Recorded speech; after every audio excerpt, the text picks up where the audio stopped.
from the bottom, bottom, from the bottom, bottom. You know we got 'em, we got it, got it, got 'em. We from the bottom.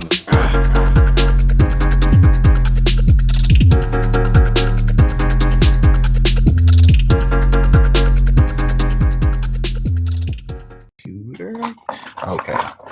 Bam, boom, from the bottom all day. We have my man. Who are you? Let's start right there. Who am I? That's a big question. I don't even know who I am anymore.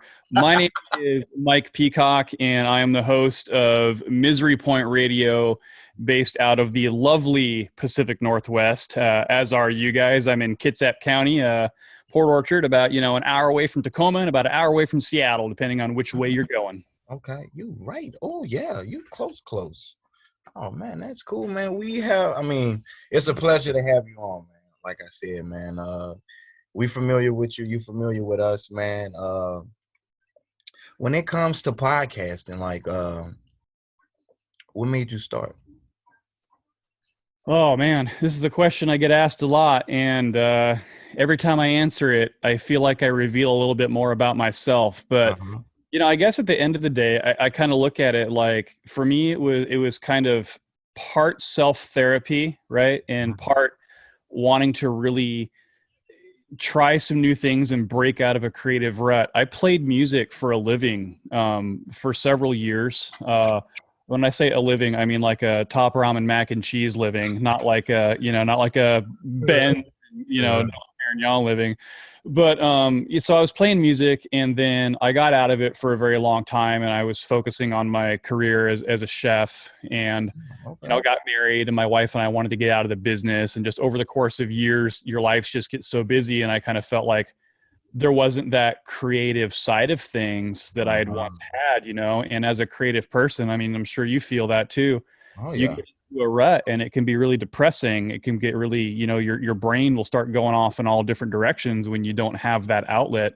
And I still had a lot of friends in the music business, and I had said one day, I was like, well, man, I should really just, start doing interviews or something. And then that kind of festered in my brain for a really long time. And at the same time, I was listening to a lot of different podcasts, just in general. Like, I got bored of regular radio, and I like the idea that I can listen to podcasts on my time rather than have to worry about what I can listen to in the car.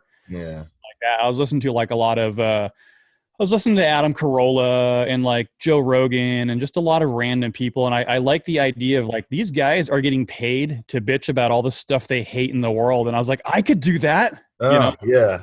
And I started On the Edge, which was the show I was doing when I first became acquainted with you guys. And that show kind of sprouted like multiple personality disorder, because it was like a half rant session, and then it was like a half musical guest session. And then my guests were like, I don't know if I want to come on your show because you talk about some really weird stuff, and I don't know if I want to be affiliated with that. Yeah. That kind of makes sense, because, I was talking a lot of smack, just being sitting, armchair warrior. Right. Yeah.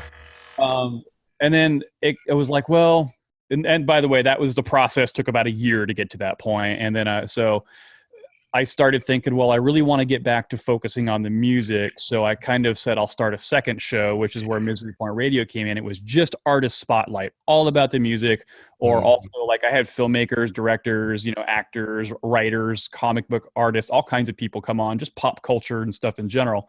So I was like, okay. And then I thought I could run two shows, but that just wasn't possible. Like, I just don't have the mental capability or the time to do it. So On the Edge I had to, we'll say it's on hiatus, because I don't know, maybe one day I'll bring it back. But so I had to go by the wayside, and Misery Point took off way faster than I thought it would, because then people start calling me, right? Like, oh my God, I want to come on your show. And I was like, really? Yeah. You want to come on the show? Really? Yeah. All right. Yeah.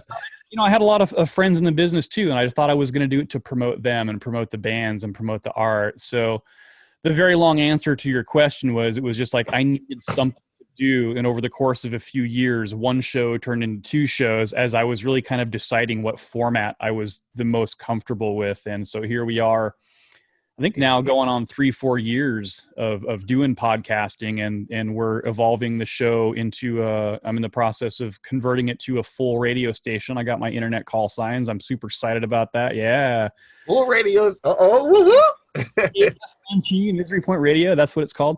And so, it's still in process. It takes a long time to kind of get the licensing and things like that going. But so for now, we're still podcasting.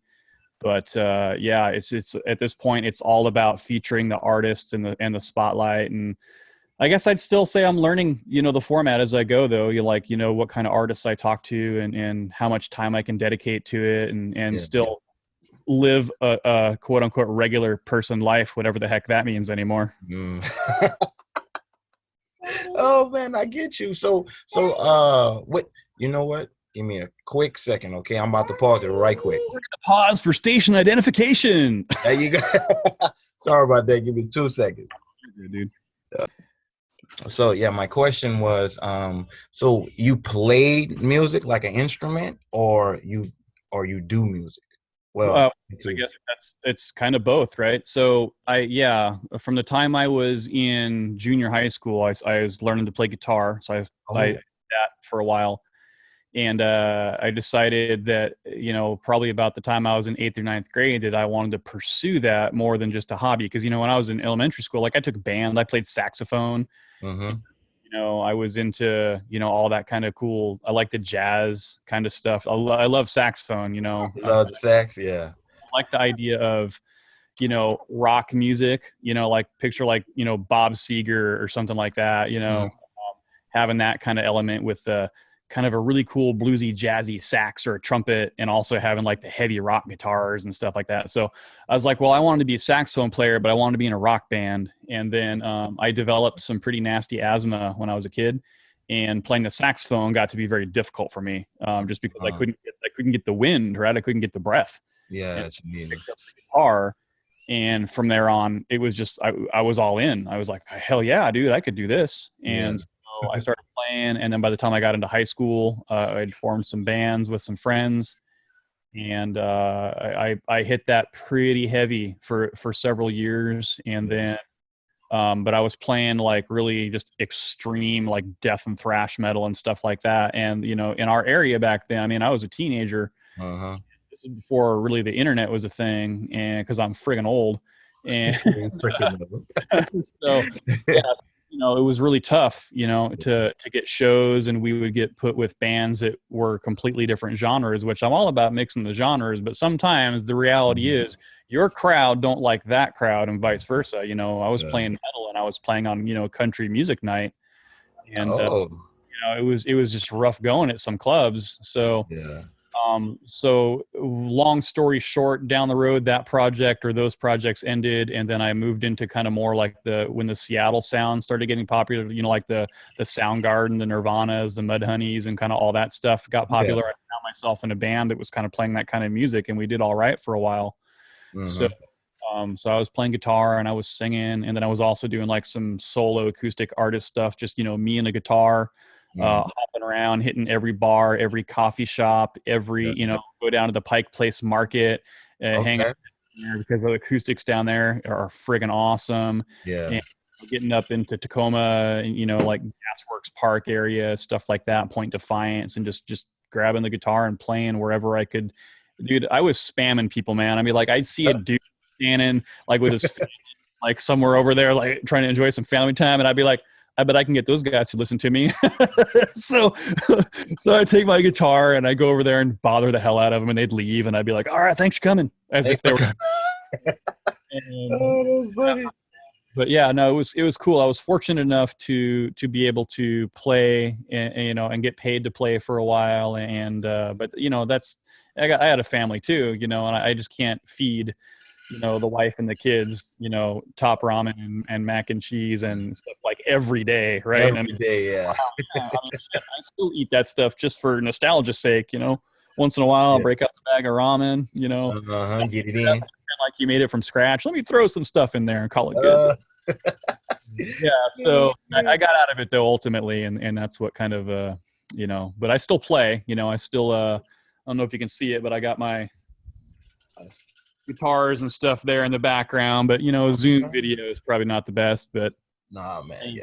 yeah, I still play, but it's more noodling and it's more hobbyish at this point. I mean, I work 50+ hour weeks, and it's not, and now COVID anyway. I mean, you can't go out and play shows anyway. You can't, yeah. So yeah, this is A just lot of people they've been doing the live streaming, I'm guessing through Zoom or any live streaming or whatnot, and it's pretty cool, but I find it to be kind of like a disconnecting at some point from the fans, because their energy, you bounce off that. correct. I mean, versus, I mean, like I said, it's cool because people know, oh, I like that guy, but actually being there, you feeding off their energy, y'all bouncing back and forth, and you like, okay, versus you go to a place where it's dim, you're like, As a performer, right? Nothing is more going to affect the quality of your performance than the reaction of the crowd. yeah. And so whether or not that's good or bad, I've been on both sides. I'm not going to lie. I've played some garbage shows that I wish I could take back. Kind of, you're in a bad mood, you kind of phone in the performance, and people pick up on that, man. And so, but it's like, if it starts with you, right, and you put on just a crap performance, and the crowd responds like, dude, you suck. And then you're going to get mad at the crowd because they're calling you out on your BS. That's not really the way to do it, right? Exactly. So, but yeah, so I mean, I want to support my friends that are still in the business and support the local artists. And so, I mean, I find myself doing like signing up, buying tickets for live streams and buying tickets for events. But, as much as I love my friends and I love that, I do kind of have a hard time with it because, yeah, at that point it's like buying a DVD, and watching a concert video or watching something on TV. I mean, I got Access TV. I can watch all the music concert footage I want, Exactly. Yeah. So I love it. It's great, but is it the same? It's not even in the ballpark. You're doing it out of a sense of you still want like something is better than nothing. Yeah. And it's true. it still leaves you wanting though, because if anything, I'll watch that stuff and I'll be like, God damn, I wish I was there. I wish I was feeling it. I wish I was feeling the kick drum pounding against my chest, or I wish I was feeling like the vocals and the guitars pumping through that PA and hitting me in the face, and feeling, if you ever get up close to a stage and you got a drummer behind, who's facing you, and they're going crazy on those kick drums, and you feel that power and it just hits you. And that's like one of my favorite feelings in the world. And I miss it terribly. And it's affected, kind of everything, even, how I go about doing interviews, man. I was all about, live. Like I hit you backstage, we'll set something up. I mean, I grab you off your tour bus and we'll sit down and have a conversation. And I mean, I just can't do that. So it's, even doing the remote interviews, it's great. I mean, we got a video, so, you and I can sit here and pretend like, we're right in front of each other, because we kind of are. Yeah. But, like, let's just say I was watching a pre-recorded video of just your face. I'd be like, man, I wish I was there. It's just not the same to get the one-sided thing. So exactly. Yeah, man, that's a, whew. Yeah, boy, do I miss going and check out local artists and performing.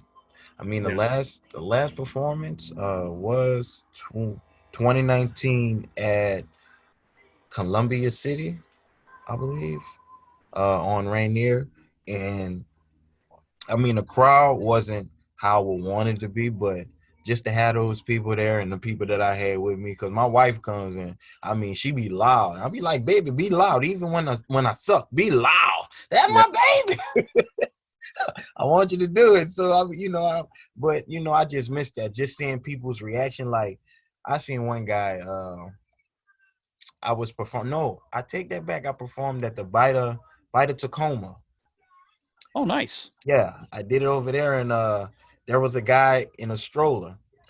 I came on, I started rapping. He was walking past the tent, but then I can just see him from my peripherals backing up, like, who is this? One of those. Slowly backing away from you, going to turn the other way and pretend like. Yeah. But then he was like, wait a minute, let me go back and listen to him. I was like, man, it was cool. And just to have, like I said, have that amount of people, but, it was still during COVID. So people were still sketchy about coming, to meet and greet. But just to see people there and be like, hey, here, listen to that CD. Yeah. Yeah, it's awesome. And, from a music standpoint, obviously the industry, even before COVID, was heading towards a digital distribution model. I buy a lot of digital music, download a song here, download an album there, or people actually just send me stuff all the time, which is really cool too.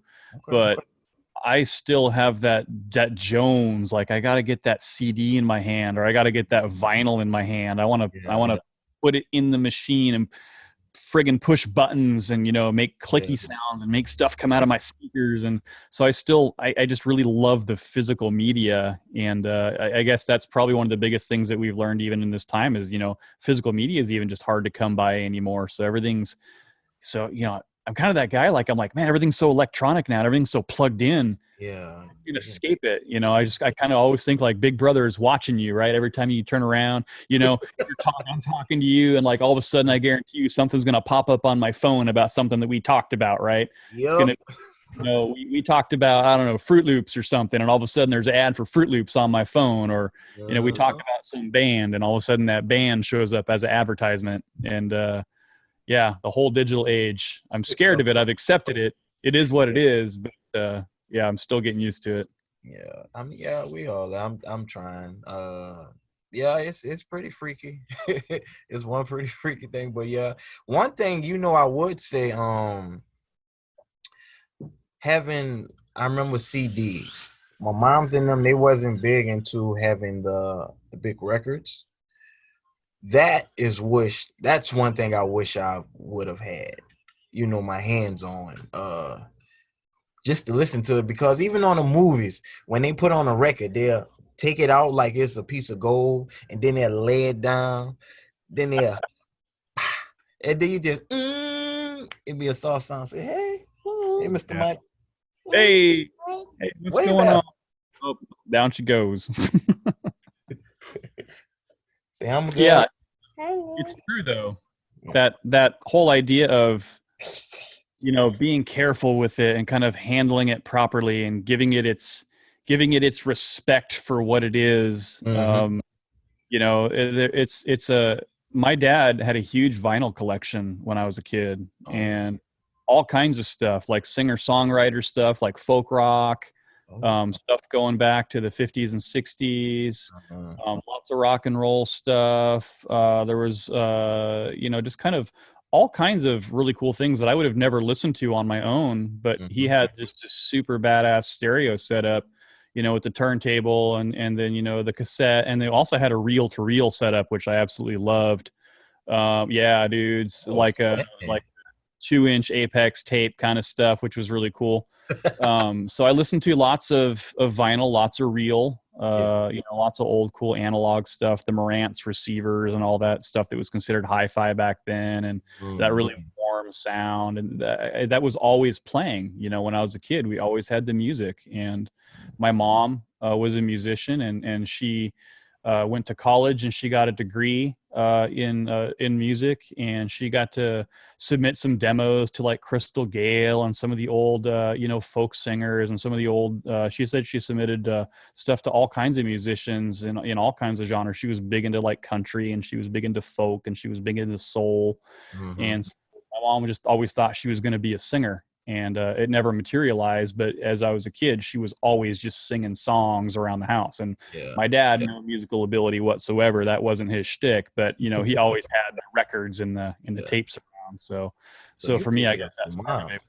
The experience was picking it up and putting it in, and the vinyl, just being careful with that needle, and try not to scratch them up. And then down the road it evolved. Hey, people want to scratch up their records now, right?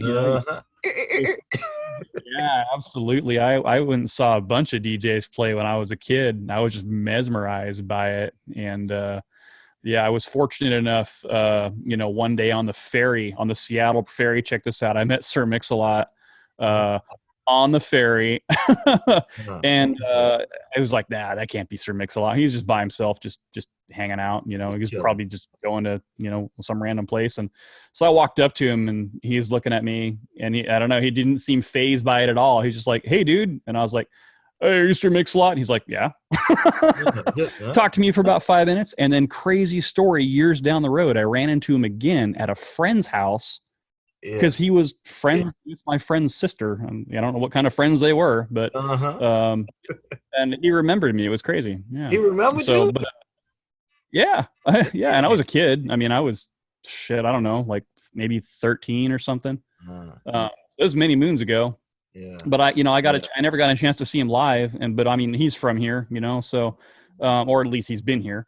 But I saw a lot of shows, man, and that was always the thing. As I was mesmerized by watching people scratch up records and mix sounds together, like with turntables and different outboard effects, and just all that whole process of taking a song from this person and mixing it with a song from this person and crossing them together and doing all the kind of crazy scratching and whatnot. I just thought that was super cool. I was a huge fan of that sound. So I remember that very distinctly when I was a kid. Man, you know what? It's amazing. I'm not gonna lie. Just listening to you talk about music, yo. I lost you there for a second, brother. Oh, can you hear me now?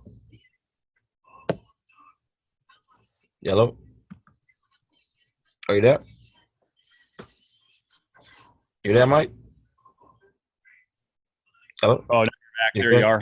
There you are. My bad. What I was about to say was, I've never was into music like that. Yeah. I'm not gonna lie. As a young one, I mean, my moms, they played a lot of old school R&B and gospel. Okay. Rap was not allowed in the house at all. At all. We put rap in the house. That was we was gonna get a rap full of some whoopings. They would rap. Man, it's so. It wasn't honestly, man, until I came to Washington, where I met some people who was into gospel rap, and he asked me, my guy, his name is Keith, and he asked me, he said, man, you should think about rap, and I'm like, nah, I stick to fashion design. That's kind of my forte, colors. So down the line, man, I ended up running to a friend of mine, and he started, and shout out to Nick, and he asked me one time, hey, man, you should rap. I was like, I write poetry, but it's cool. So, man, before I know it, man, I heard myself. Took me one time, one recording. Then after that, I digs that. Okay. Like, this could be a thing. It can be, we got something. And it was just more so finding a new hobby that I was into. I got into it, and man, before I knew it, I was like, I'm kind of passionate about this. And before I know it, man, it's that place, like you were saying. Now, like hearing the mixes between an old song versus a boom boom pap, I mean, it's amazing what people can do and make the sounds. I mean, it's technology is nuts. And at one point I was pretty critical. I got to a phase where I was like, okay, well, it doesn't really take any talent to take some guy's song and mix it with some other guy's song and make some crazy noises and do this or that. I was like, I kind of fought that for a while. Like, I loved it, and then I was like, nah, maybe I don't love it. And then I was like, you know what? I was right the first time. I never should have second guessed it, because it does. I mean, electronic music and all of the stuff that a lot of producers do, working within, with the beats and the mixes and the different loops and all that kind of stuff. I mean, I've tried that shit, man. That's tough. I just can't grasp it. There is a certain level of not even just knowledge of how to physically manipulate the boards and the machinery or in the plugins or, whatever you like to use in your recording software. But, it's just like, it's way more difficult and way more intense. I mean, I have drum machines. I can't program the damn things. I mean, I thought I would, it's like you still have to know how to do it, right? You still have to understand the mechanics of a song and with time signatures and with beats, and to take two different sources and be able to mix them up so that they match precisely. You still have to exert a high level of musical knowledge to know how that's got to fit together. So, I was really kind of got back. I was like, you know what? Yeah, this is still cool. Now we see that a lot, even with, like I'm into hard rock and metal and all that kind of stuff. And we start to see that movement, a lot with blending different genres and taking electronic samples and things like that and putting them into songs. And it's not terribly uncommon even in that genre. Yeah. I'm not gonna lie, Lil Wayne, he did a good job at mixing it in hip hop, that rap and metal. Well, rock, I think it was rock, and I was like, okay, it got a good sound to it. It's not too bad. But let me ask you a question: what made rock? Why rock? It's hard for me to get into. I'm not gonna lie. Well, I think part of it is because it was just early exposure. Like I said, that was what was around when I was a kid, so I just heard a lot of it, stuff like, Bob Seger and like Pink Floyd. I'm a huge Pink Floyd fan. Oh, okay. A lot of classic stuff, the Doors, who were very experimental. And then, my mom kind of more on the folk rock side of things, but, Neil Young and Bob Dylan and these guys that were artists and poets, and they just put theirs, like you, man, you put your poetry to music and all of a sudden you've got a new kind of music. Right. Yeah. So I think as a kid, it's kind of like what you were saying, like you couldn't have the rap in the house. Well, my dad hated heavy metal, right? He's like, I'm okay with the rock, but I'm not okay with the heavy metal. So what do you want to do? Well, of course you want to do what your parents don't want you to do.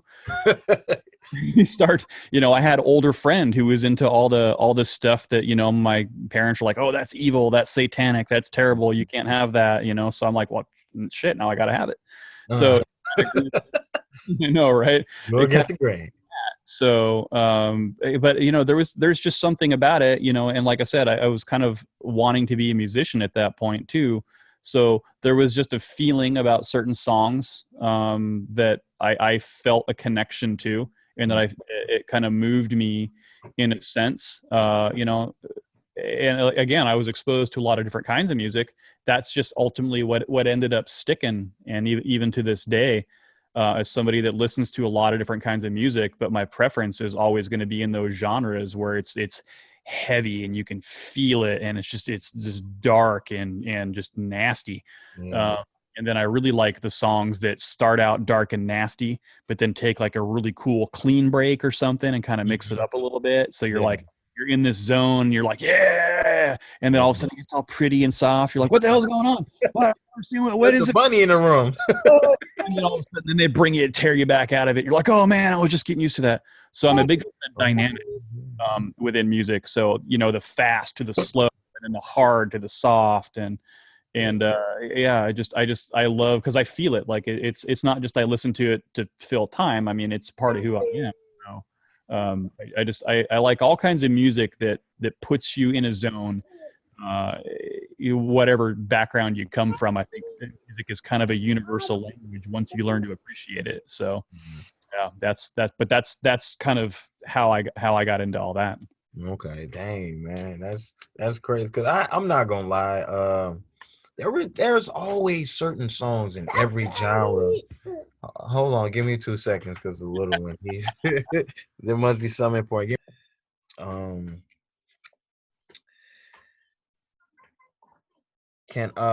So what are the future for your podcast once everything up and running? I mean, I'm sorry, no. That's your radio station. What's the future for the radio station? Well, that's a good question, man. It's there's a lot of stuff that has to happen to make it work, but I would say that the goal is to have the initial kind of music files uploaded and kind of the schedules created, and maybe kind of a taste of the live stuff coming this summer is my goal. Yeah. So by the end of summer, I hope to be fully up and running, where people can just tune into the station and listen to music. And how I integrate the podcast into that is like, so for instance, now I record a podcast and, with a guest, and I play a couple of songs. I interview the guest and say, hey, here's this band, and check out their songs. And I interview the bands. Cool. And that's usually about an hour's worth of content, give or take, sometimes longer. Depends on how long people talk for.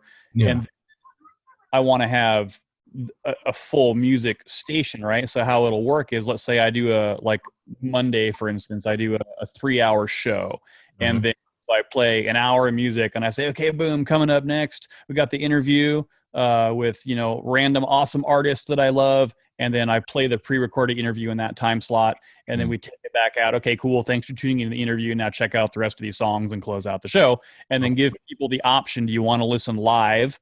Or do you want to listen to just a segment? You can just listen to the podcast version, or you can hear the whole show. Yeah. And of in order to facilitate how all that works, I'm in the process of building a proper website where I can just have all of the links in one place and not rely so heavily on social media. That's my weakness. I'm not going to lie. I'm not the biggest person on social media. Yeah. But the drama tends to turn me off, and your friends fighting your friends and your family fighting your family, and this guy's right but that guy's wrong, whatever, all that madness is not all about that, and it's tedious. I mean, it's kind of a necessary evil, and it's great to share, but my presence on social media is pretty minimal, and to my own detriment sometimes, because people will say like, well, you only, why don't you don't have like 5,000 Facebook friends? And I go, no, dude, I only have a few hundred, and it's people I know, right? It's not like random dude from, I mean, I get requests from people in these crazy countries, and they're like, hey, you have a mutual friend. And I look at that mutual friend and I go, no, that's not, I don't know who that person is. I don't know that person. I don't just take like Facebook friends for the sake of having tons of Facebook friends, because all of a sudden now you'll take a Facebook friend, right? And that guy will have some crazy shit on his page that you don't want to be affiliated with, but you didn't do that when you accept the friend request. And then all of a sudden, like, this guy is, I don't know, like killing children or something, it's like, dude, no, get the hell out of here. So I started to have to be super selective over that, because, people just, they're like, hey, I want to be your Facebook friend. And I just don't like the whole element of it. It just seems weird to me and kind of creepy. So I wanted to have a proper site in a proper forum as a way to kind of share the content with people who maybe don't want to do social media, or as a way for, I don't want to go to 12 different places. Like, I don't want to go to Spotify. I don't want to go to Spreaker. I don't want to go to iHeartRadio. Let me just open up something in my browser, that I can just kind of pop up on my phone and play in the background, and I have to download a bunch of apps or this or that. So that's kind of where the future is. And then, of course, as we expand on the website, then we can do things like have more features. Like, I can do just a straight up,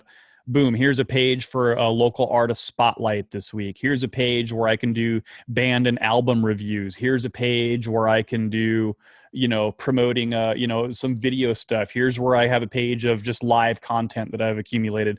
So the idea to have one spot where I can have all of this stuff kind of at a click in a full website is something I've been wanting to do for a long time. And that's very expensive to get all that stuff designed. I mean, I'm not the most technically savvy person. I don't really understand web design. I don't even understand WordPress, which apparently anybody can do WordPress, and I can't figure it out. So I've had to enlist the help of some friends and shell out some money to make this happen. But so the future is there, my friend. That's ultimately what the goal is to really, really kind of get it all in one spot and make it approachable and make it available for everybody to check it out, and not have to go to 20 places to do that.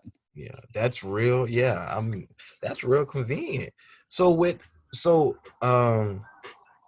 artists be able to submit, like, have say a section, say like an hour, and artists can submit their music, and for that hour it's straight different artists just playing that music? Oh yeah.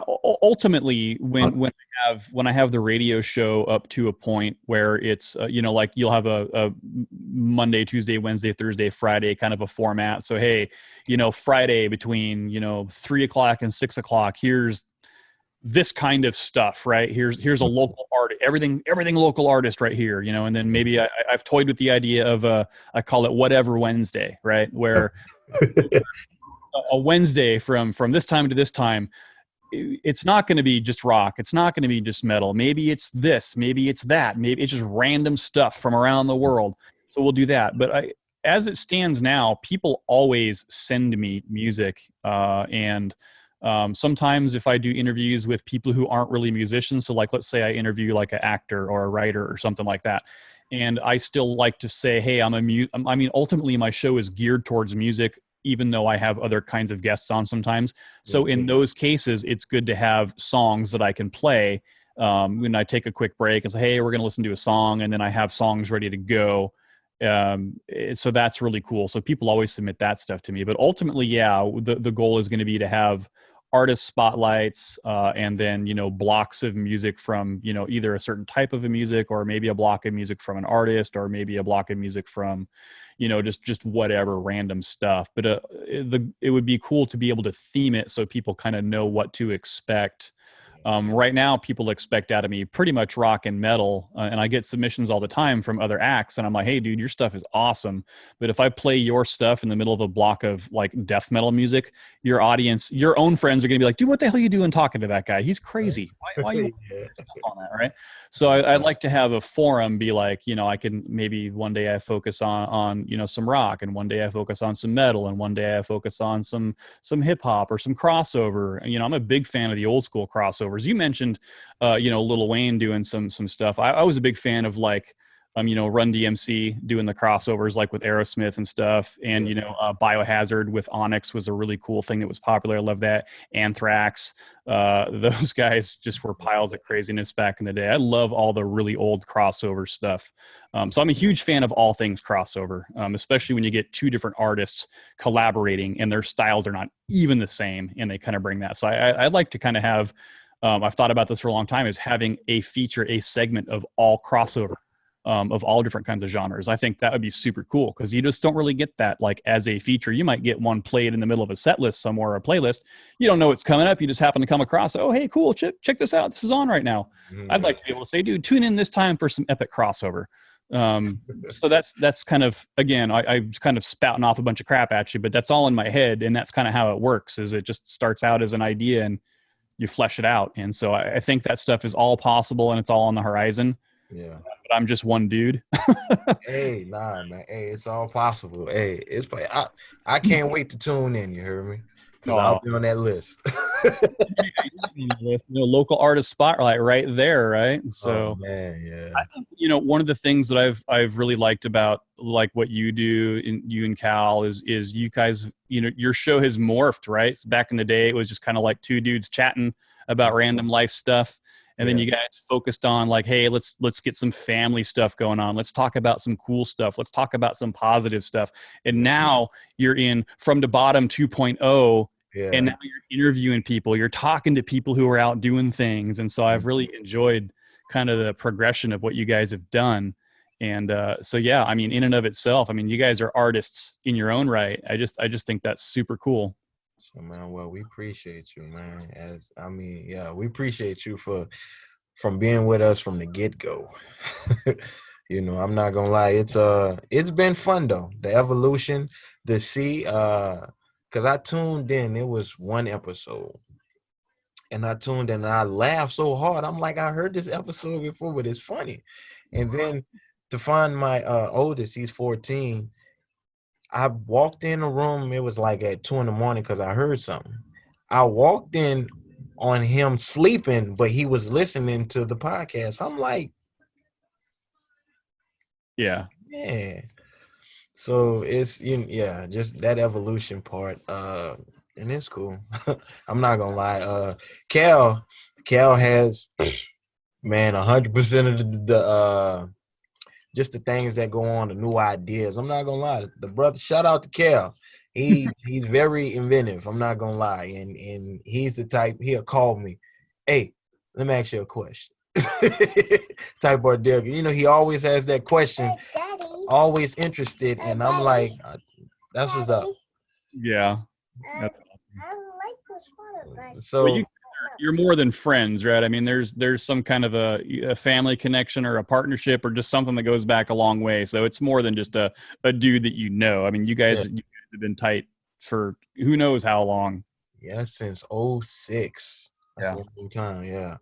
And like I said, and it's on a mature level versus, a younger level. So I'm like, man, that's my guy. Awesome. Our last question, why should people tune in? Why should people tune in? Well, people should tune in if they want something just a little bit different. There's tons of interview shows out there. There's tons of music shows out there. There's tons, God knows there's tons of podcasts out there, right? I mean, you can pick 50 million podcasts.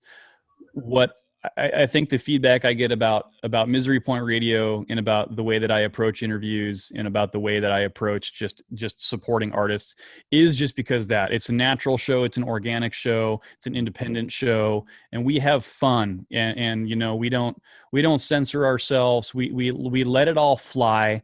and it's real and it's authentic. And as much as I put a lot of effort into the polish and the production to make sure it sounds professional and stuff like that, at the end of the day, it's just having a conversation with people with the hopes of supporting art and supporting what people do and supporting the music, and just having fun and being real. And I think that there's a lot of podcasts out there where you can tell that the people don't know each other. They don't hardly have they don't understand each other at all. And it's like they're put together in a box and they're cutting and pasting conversations together that don't match up. And I think people can pick up on that. They can listen. Yeah. So I promise you tune in to Misery Point Radio on whatever platform you like, Spotify, iHeartRadio, Podbean. We're on every platform as far as the podcast goes right now. You'll get a fun conversation. You'll be entertained. Let's just say, in general, NSFW, don't listen to it around the kids because, we let the F-bomb fly, but, and if you don't like rock or you don't like metal, go through the backlist. Hey, I got some horror movie directors come on. I got some comic book authors come on. I've got some actors come on. I had a guy who does poetry about motorcycles come on. So, there's a little something for everybody. And yeah, maybe it's geared more towards, kind of the rock musicians and metal musicians, at this point. And down the road, things will just expand. So you can check out different conversations with different artists and just hear real people talking about real stuff. That at the end of the day, that's what it's all about. That's what it's all about. I like that. Now, y'all heard it, folks, from Mike himself. Tune in. You did. Yeah, so if y'all have any rock artists, metal artists, hey, I don't know, man. You know what? I got a question. This is a little off topic. Well, no, it's on topic, but it's off topic, but it's on topic. So check it. I want to try that. Where could I go to give me like a solid, or do you know anyone that has like a solid metal rock, like a soft metal or rock instrumental? I want to try something different. Like no vocals, no singing, stuff like that. No vocals, no singing. I want to see if I can put something to it. Oh, okay. Yeah. Well, there's plenty of online resources. I use there's a place I like to go. It's called Audio Jungle. And it's royalty-free music, but you pay for it. But so for instance, the intro music to my show it's called Shaking Off the Cobwebs is the name of the song, and I just purchased it for like $20, right? Mm-hmm. But there's also free samples you can do. There's tons of free, there's Bensound on the internet, but you can also just, artists like, Joe Satriani or like Eric Johnson or Steve Vai. There's a lot of bands out there that are focused around just music. And then, you can just play it in the background and just experiment with it. But, I've got your email, so maybe I'll shoot you some links, sometime here over the next couple of days, and we'll see if you can jive to any of that stuff. Man, most stuff, man. I appreciate that. Spreading my wings. Absolutely. One favor for another, right? Yeah, Daddy, one favor for another. Daddy, this kind of look like rain. I know, Barbara. Well, all right, Mike, man. We appreciate you, man. Before we go, normally we would do the outro for our podcast, but do you have an outro for your for the show? Just like a little ending video clip kind of a thing? Yeah. Nope. I pretty much at this point just, because my show is, if I have an artist on, I usually just kind of cue out the show with their individual songs and just end it at that. So, but, we end up going full video, which isn't the plan too, then we'll have all that stuff squared away. So you're off the hook today. So nothing in particular to play out, just other than what comes to your mind.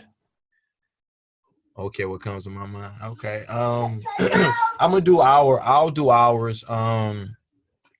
So you told everybody once again, just in case people wasn't tuned in enough, just let them know where they can find you and tune in. to the show. Cool. Yeah, well, you can find Misery Point Radio on the majority of the streaming sites out there. So no matter what device you have, whether or not it's an Apple product or an Android product, check it out on like iTunes or Apple Music. Check it out on the Google Podcasts, Spotify, iHeartRadio, Spreaker, Stitcher. We're on Amazon Music now, which is super cool, as well as Pandora. You can find us on Pandora. And so, yeah, we're there, and we're hosted by Podbean. So, you can go to miserypointradio.podbean.com. You can follow the show on all of those social media channels, the Book of Faces, the Instagrams, the Twitter, at Misery Point Radio. Check that out. And of course, if you want to, kind of shoot me an email, you got some questions or comments, that's just miserypointradio@gmail.com. I'm pretty responsive. I try to get back to people as soon as possible. So, yeah, pretty much you can stalk me on all of those digital channels, and I'm there somewhere. Great, man. Great. We appreciate you. Man, you was gone. We trying to get there. Everywhere. Pandora. Oh, man. That's cool right there. I'm a click into that. That's gonna be my station. Nice, cool. Right. Thank you, brother. It's been an honor to be on with you. Tell Cal I said what's up. Always good to catch up with you guys, and congrats on the evolution of your show as well. So. Oh man, thank you, man. Congrats on the podcast coming. I'm sorry, the radio station coming soon, and so we gonna have you do the outro, Cal and Jay. You know it. Cal and Jay, a day. What? He loved it. That was killer. Oh man. You gonna say it? Oh, am I supposed to say it? You gotta say it. I didn't catch the stick. You do it once more for me, so I know what I'm doing. Cal and Jay, a day. Cal and Jay, a day. There we go. I'm gonna do it once more for real though, because that was kind of. All right, here we go. Cal and Jay, a day. There we go, man. We appreciate you, Mike, man. Brother, it's been awesome. All right, man. You be easy, man. Yep. Have a good day. All right, too. From the bottom, from the bottom.